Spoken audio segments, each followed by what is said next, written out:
Hey everyone, I'm Mike Henry.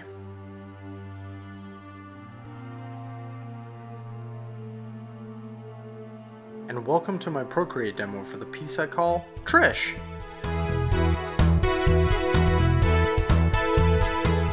Of course you know that the Monster series is technically done for now, but a few videos ago when I did Bert here, I showed you guys Trish, his sister, and asked you if you wanted to see her finished, and a lot of people did. So I thought let's go ahead and do that as kind of a bonus monster. Here is the pairing of Trish and Bert together. So what we're going to do is we're going to take this rough sketch and flats for Trish and take her all the way to final. Now, just as before, since she is a Bigfoot, obviously her feet do need to get cut off in order to keep the staging the same for all of the characters. One thing I wanted to throw in here, this is a super fast replay of Bert's initial creation, because at this point is actually when I duplicated the file when he was done, and then I set up Trish as a separate file from Bert, and then I kept Bert's original file going all the way until he was painted. So just as a reminder, these characters work as like smiths. Like, I don't want to say like blacksmith because they are in a modern world, but let's just say they are smiths of monster related artifacts and items and things like that. They sometimes have knowledge around it, but they mostly are there to fix these types of things. Now Bert, of course, is the, gruff, tough customer with a heart of gold kind of thing. But then Trish is his far cheerier, brighter, happier sister. She completely offsets Bert, and most people who come to the shop are actually kind of always hoping she's the one behind the counter instead of Bert, simply because they know Bert is part of the duo, they know he does good work, they know they'll ultimately get what they're looking for, but they really want to deal with Trish because she's a much more positive person. Now they are both big foots or big feet. I think I couldn't get that right in the last video either. They're both Sasquatches, and they actually, with Sasquatches in this world comes like the ability to actually anger and go into like a bit of a rage, and Trish actually can do that, and she has no greater resistance towards doing that than Bert. I think that Bert is gruff and curt and short with people, but he's not like mad. And in the same way, Trish has the same tolerance for going into that like rage, but is just overall cheerier anyways when you're talking to her. So same level of irritation or anger or whatever can trigger like the Sasquatch rage, but before they go into that rage, they are completely different personalities, I guess. Also, they are not twins. Trish is a little older than Bert, but they are very close in age, like a year apart, give or take. So here now we've taken that sketch and we are getting it ready to be flatted properly. So you can see it's zoomed in here, and I'm just kind of going in and adding the extra details that weren't there before in the super rough, because the super rough I never really thought I would actually finish painting her. So now I'm just kind of going in and saying, okay, let's clarify some of these things, redraw aspects, anything that I just kind of fudged because I didn't think it'd be finished. Let's actually figure out what that looks like and get it cleaned up enough that we feel we can start the flatting process. So we're using the fat pencil, the new one from this year. If you are somebody who's interested in brushes, I don't use a lot of different brushes, but those that I do use that are unique to Procreate, they are free. They are linked down below in the description. You can just go nab those and try them out. It's a super limited brush set because I don't really use much more than that. Lately I've been experimenting with more brushes, but they're just still stock Procreate brushes, just to kind of mix things up, and been doing things with certain brushes for a while. So I thought it'd be cool to just kind of switch and do something different. This here, of course, is the last of all of the monster characters, and so it's just a long run of using the exact same techniques across a bunch of characters, so that's why lately I've been kind of pulling towards other things. Also, these are, they're far from the most involved paintings you could possibly do, but they are more complex than some other things. So a lot of the stuff I've been doing lately has just been kind of like rough and fun and loose, and just, to try and get through some ideas and have fun instead of trying to like create something that's like super polished. Our layer setup here, same as all the other ones as far as the general premise of the layer setup. So, as I recommend in every video, if you're new to this channel and you're just watching Trish get made, it's probably a little confusing because I say bonus monster and she's just, you know, you might not have the context. If you're looking for that context, head all the way back to a video called Dead Larry. That's the first one in this character design series, and then you can sort of spot them as you go through. They're all the kind of like crazy colored neon monster type characters. And in those videos, I, excuse me, I go through varying degrees of explaining the process or explaining the character design or just explaining different facets of the whole thing. So I think that if you're not getting enough, character description here, it's probably because I've done that quite a bit. If you're not getting enough process description here, it's because I've done that quite a bit. So if you go back through and you watch all of those, I think you're going to get a healthier balance of all those different things. Now with this character, color palette wise, I wanted to make her related to Bert because she is in fact related to Bert, but I didn't want two characters that were the exact same coloring. In the same way that two parents can have multiple kids that have different colors to them, the same thing is true with these characters. I wanted them to be kind of in the same family of color, both cool colors, Bert being purple and her being blue, but I didn't want them to both be purple or both be whatever color I had decided for Bert, which ended up being purple. So if you were to imagine they have, let's say, 5 total siblings, none of them I think would be outside of the blue-purple spectrum. But maybe there are other Sasquatches in this world who could have a red-furred kid or a green-furred kid. I don't know because I haven't nearly fleshed the world out to that extent. All we know right now is that of the lineup that we have, we've got these big foots, these big feet.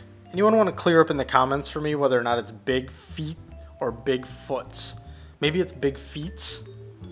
Maybe I just should say Sasquatches or something like that. But anyways, with the palette for her, her skin and fur is trying to relate directly to Bert. For the rest of her costuming, I wanted her to feel very different from Bert. She's got kind of like overalls on, which is thematically similar to putting like kind of the apron on that Bert has, but enough different that they feel like two different characters that aren't dressed exactly the same. And then the loud coloring of Bert, where he's got these like bright ass yellow gloves, I wanted her to have some really bright gloves as well, that are just like really colorful, and the rest of her scheme I wanted to also be colorful but different than Bert. So Bert has the sort of like dark blue because he's got blue jeans on, and then he's got like this green flannel, and then he has the brown apron and then the yellow gloves. So for her, we're just like more colorful across the board. I didn't want her to have a blue jean colored overalls because she's blue, and because I didn't necessarily want her to have the exact same flavor as her brother with the blue jeans on. Now I do ultimately change the color here, but you can see at least the spirit of where I'm trying to go with it is right here. Ultimately, I think that the orange overalls are still cool, and you know, if these characters were real people and they weren't just like characters maybe that you only see once or something like that, they would of course wear lots of different clothes and have lots of different colored clothes that they would wear. I wonder how people would be in the real world if we were like all of these crazy colors. I mean, humans come in different colors, of course, but like if you could potentially be like bright pink or be like blue, like what would fashion look like? Would people be taking that more into account instead of somebody saying like, oh, I have green eyes so I never wear such and such color? If somebody was like, I have purple skin and bright yellow hair so I never wear whatever, that would be kind of fun. In this case, we don't need to worry about that. We just need to solve the character once. Maybe she would just wear the same kind of stuff all the time. I don't know. That seems like a challenge, to wake up every day and be bright blue and try to figure out what you're going to wear. So we do eventually bring her overalls over to like a purple, like a dark grayish purple. It's far more gray than other purple that I've used in this lineup. As you all know who've watched this for a while, as you might not know if you're coming into this now, the whole lineup of these monsters is really colorful and pretty over the top, trying to sort of actually be inspired a little bit by a synth-wavy vibe. Now, this character, I think, is actually less synth-wavy, and that's partially why I brought the purple back in. Obviously, when you close your eyes and you think of synthwave, there are only like a handful of colors that really come to mind, and when I started this lineup, I kind of just stayed right in that pocket. But as time went on, we tried to expand it, and there are some characters that really test the limits of them feeling like they are within the same lineup as the other characters. And then there are some characters, if you'll remember in previous videos, that I actually altered their palette as I was going in order to bring them more over to the rest of the lineup. So we've got a few characters like Fulgencio, the Chupacabra, who's like lots of earthy vibes, and then he's got this like green-yellow glow, which is kind of, it feels almost like poisonous or venomous, as opposed to like the purples and blues and pinks that you might imagine being a part of a synthwave vibe. Also, something that I noticed is kind of challenging about this character and the way I chose to draw her, which is entirely my fault, it's nothing aside from that, is she doesn't have a visible glowy element, because if you look at well, every character has something that glows on them, and if you look at Bert, his eyes glow. He doesn't have glowing claws, he doesn't have a tool that glows, at least not in his character art. Maybe because they're big feet, their feet glow. No, I'm just kidding, that'd be ridiculous. But anyways, with her, because she's got such this big smile that her eyes are closing, you don't even see the glow there. So I considered trying to figure out something, not something where I would change her to be different than her brother, but maybe have one eye open, more like she was winking. But ultimately, I just liked that she looked like she had this like full hearty like laugh happening. I thought that was a really cool aspect to her character. We've got a couple of other characters in the lineup that are positive, like they're kind of cheery, but none that look like they're just doing like a full belly laugh like this. So I wanted to keep that there and not like open an eye and make it like she was winking or some shit. Since this is truly the last character in the lineup, I think I wanted to also just kind of reference some missed opportunities so far in the lineup. I said that I would do a video where I do a recap of all the characters, so we'll probably talk about that more then, where we just kind of talk about the sort of ecology of all of the characters, the kind of like, you know, climate, or I don't know what the word is I'm looking for. It's on the tip of my brain, but I can't get it out. But anyways, the dynamics of all the characters together. We'll talk about all that kind of stuff, but I want to talk about some missed opportunities that I think the character lineup still has a lot of room for. I think it has a lot of room for like a kid. We don't have like a kid character, or at the very least like a young-ish character. I think that from their like character background, Zola and Lucy are probably the youngest characters, but like Zola seems at least like she's like firmly like, I don't know, 20 or 21 or something like that. So that would be the furthest young-wise anybody would go. And on top of that, she's a vampire, so she's not even actually that age, but you know how vampires are weird that way. So I think a kid character would be really good. I also think some more lighthearted male characters would be good. We've got a lot of chicks that are just like kind of smiling in this lineup, some that aren't as well. But I think that we don't have like a lighthearted male character. The closest one is maybe kind of Rolf the alien, but like not entirely. I'm gonna bring up the lineup in the background while I'm talking, because I find it like crazy that I didn't get at least one in there that felt a little bit lighthearted on the male side. But yeah, I'm looking at the lineup now, so I think another missed opportunity would be more of like a positive adult male character of some kind. I think that putting that in the kid and like using that as the excuse to have like the one lighthearted character on the male side be the kid, that doesn't seem like it'd be as interesting. So Rolf right now is the only one who's got kind of a silly expression on his face. He's not supposed to technically be silly, he's more just kind of making an expression, but I guess it's just the closest that we have. Everybody else seems a little bit serious.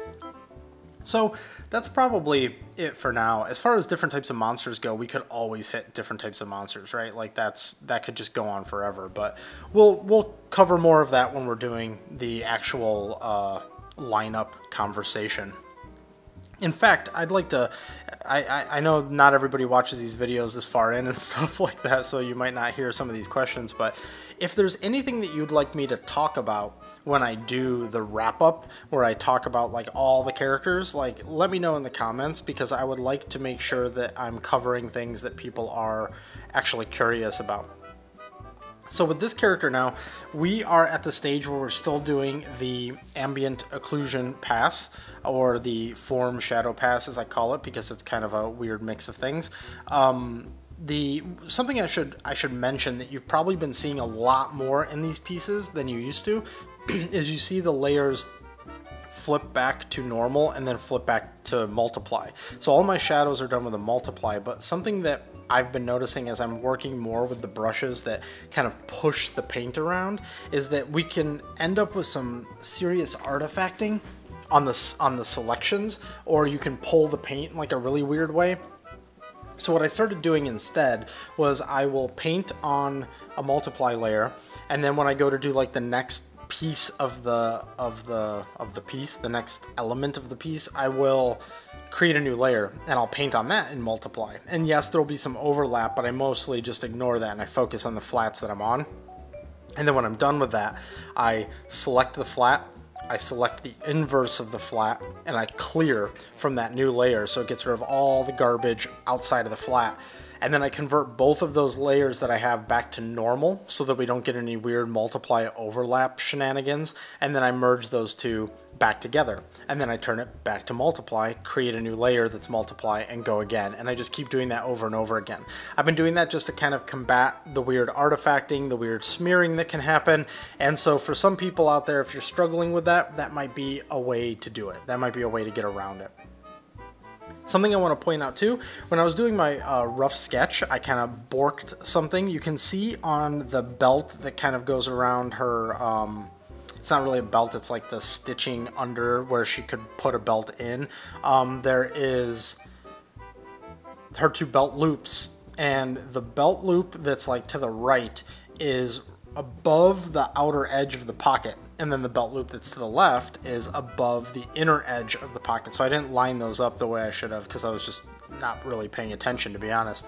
So at some point, I don't remember when, you're going to see me go in, and what I do is instead of moving it to where it should be, because if I move it to where it should be, then it's like off, it's to the side, a little bit around her and behind that metal ring, and so you're not going to see it, and then it's actually going to feel really awkward to have that big of a space between the two loops. So instead what I do is I move the loop to the center, like it's got a loop like in the back right, the center, and the back left, and I think that was a reasonable solve to try and get that. I know it doesn't happen until after, at least after the main shadow is done, so that'll come later, but just something to keep in mind.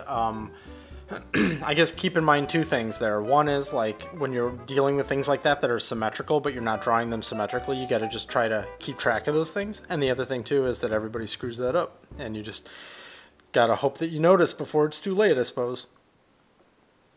So why did I change the color of the overalls? Let's get into that a little bit more. I think this palette is fine. I think it feels a little childish, and I didn't really want it to feel childish. There are times where I kind of amp up the intensity of some of the layers, and I think that that solves some aspects of that. But getting that, like, well, first of all, getting the like red of the gloves and the yellow of the shirt and the blue of the fur, you know, those are all the primaries, and that makes things usually feel less sophisticated. And then on top of that, then we've got orange, which is just kind of, it feels too adjacent to yellow for it to be really interesting and deep and have it fit in the world that we're trying to create here. So that ends up getting shifted to purple because I'm trying to also bring the warmth out of the piece and bring it all cooler. If you look at like synthwave material and visuals and all that kind of stuff, there's always exceptions, right? But it's usually cool colors. Even when you're dealing with like a pink is actually a red that's sliding towards cool, right? Because like you can make a pink out of red, like you can just take red and lighten it and you can call it pink. But what we usually think of as pink actually starts going towards purple. We pull it a little towards purple, we make it a little hotter and a little bit off primary, and it gets a little bit more intense. And so getting all of the palette to start pushing a little bit more cool, especially such a large portion of the palette, because then that means her entire backside, her butt, her legs, her blue fur, all of that ends up going cool, which dramatically changes the tone of the piece. Then on top of that, we've got the purple background, and we bring the exact same background from Bert into this one. It's literally the same background and the same foreground. And then we put the same pink glow because I knew that I was going to eventually stick them together, so it just made sense. I kind of like these types of backgrounds when I'm doing characters. Obviously, if you're doing it for production purposes, you just usually forego a background entirely and you just, design the character and pass it down the pipeline. But in this case, I like it because it feels like a photo shoot. It feels like they are in some sort of a studio and there's just a backdrop, and that backdrop has maybe even already painted on it or printed on it or whatever the swirls, and then they pump in some smoke and then they say, all right, now pose, and then they take a picture. And that's something I really like about it. It makes everything feel kind of like trading card-ish, or like you want to collect them all or something like that.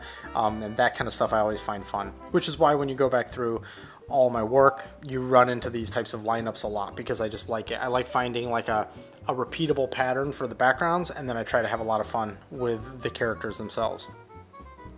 Okay, what stage are we at here? So we've got the ambient occlusion passed on, we've got the direct shadow passed on, and then I put a little bit of it's like a pseudo subsurface scattering around the face. I usually try to reserve that just for the skin, and this character has very little visible skin, so that's where that comes from.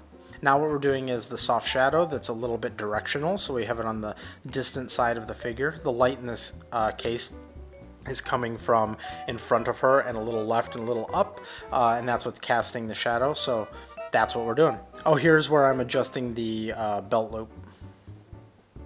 So in all of these different stages, we're just trying to do different things. The form shadow is trying to give you information about the topology. The cast shadow is trying to give you really strong reinforcement of where the light's coming from and start pushing some forms forward by putting those shadows in there. Then we've got the soft shadows, which is just helping round that figure out into the distance. Now we're into the lighting, where we're just trying to take some of those the parts of each individual form that are pushed towards us. I just came back from the premiere of my last video because I was too busy recording this one and I almost missed it. So I was like about a minute late. So if you were in the premiere for Hathor, sorry I was a little late. Hopefully I'm not late to this video when it premieres. So that's the point of the different types of lighting aspects. And then the last one, I guess you could say, is highlights. It's always kind of like the terminology all gets a little messed up sometimes in casual speaking, but these technically I really wouldn't call highlights. It's more the lighting or the light, because the highlights would be reserved for when you really want to key something up really strong, like the shine on something, or you're trying to really sell a material that happens to have like a really high reflectivity or something. So that's really when what we reserve the word highlight for, I guess you could say.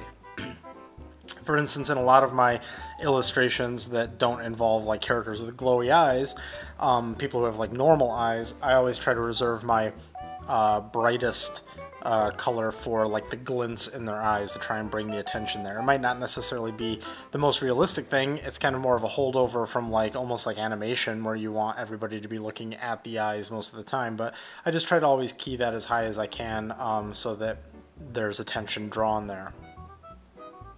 Here we've added some of the dirt and stuff to the overalls, just to try and add a little bit more texture. In texture I mean like interest, not necessarily texture, because that would be something more like the, the material, actually the weave of the blue jean or the whatever it is. Now we're going to be adding some of the, well, we're gonna do the rim light, and then we'll have the bounce light that's sort of like the inter bounce light of the character, and then after that we'll do the, actually, I'm saying after that, I don't remember the order I did it in. Once you have, excuse me, once you have the form shadow, and then like the direct light shadow. There's a lot of ways you could kind of take it from there, because I feel like that's establishing your base geometry, and then from there you could, I mean, hell, you could do this rim light next, and then you could jump back and do the like vignetting shadows. Like, you could kind of jump all around at that point, but I really feel like the most important thing for you to get down first is that form shadow, so that you at least know the general topology of what you're dealing with. Yeah, we've already got the reflected light in there too, I've just noticed, so I completely missed that stage. You can see it now. We've made her overalls dark brown. You can see on the metal rings that we've got orange reflecting onto them from the old overalls. This is where I still haven't decided. I haven't got the overalls to where their final color are, and I'm like, brown, that's a natural color. We want these characters to pop more, to punch more with color, so boom. There she goes with the dark purple overalls. Here I tried to do a pattern on her shirt similar to her brother, but it really didn't feel right. It felt more like she would have a solid up top, just especially with the fact that it's like cut. What is that, a baby doll cut or whatever those sleeves are called? I always forget. And so it felt better to just leave that as a solid. And then here is the final version of Trish. Now, I know that there were some aspects of that were probably a little rushed feeling. Again, I have explained these a lot in the past, so I'm not going to do it right now. But go back through, you can see how I did the rim lights, which is just like some duplication and blur stuff, so pretty simple stuff. But overall, I think that Trish came out really cool. She feels really fun. She feels different from her brother. Here's the original rough sketch with the super rough kind of color keys that I originally did. You can see some of her feet there. I'd probably make them bigger if I took it to final. Then we take that palette, we transferred it to some solid flats, nice and cleaned up. That's what this is here. Then these are the actual final flats, so when we turn everything off, this is what it looks like, and then we flip on all of our lighting layers and stuff, and we end up with this for the final version of Trish. Now, of course, she was originally posed and designed to be in this configuration right here, so I had to take the new rendered version and the new rendered Bert and stick them together, and that gets us this final version of the siblings right here. I'm really happy with the way they came out. They look like a pretty interesting duo for our characters to be dealing with.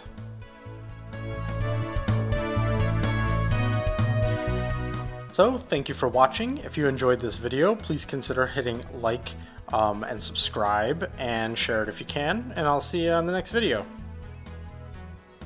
And if you're looking for me on the internet, these are the places where you can find me.